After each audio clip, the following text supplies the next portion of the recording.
ఒక తోటలో ఒక కొమ్మలో ఒక పువ్వు పూసింది.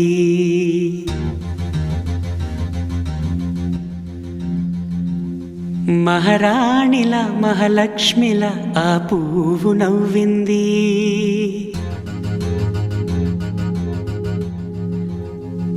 అలాగే నవ్వుతూ ఉండాలని,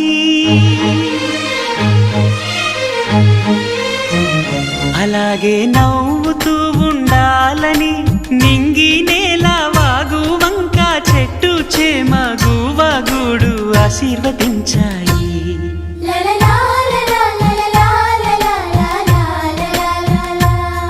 ఒక తోటలో ఒక కొమ్మలో ఒక పువ్వు పూసింది. మహారాణిలా మహాలక్ష్మిలా ఆ పువ్వు నవ్వింది.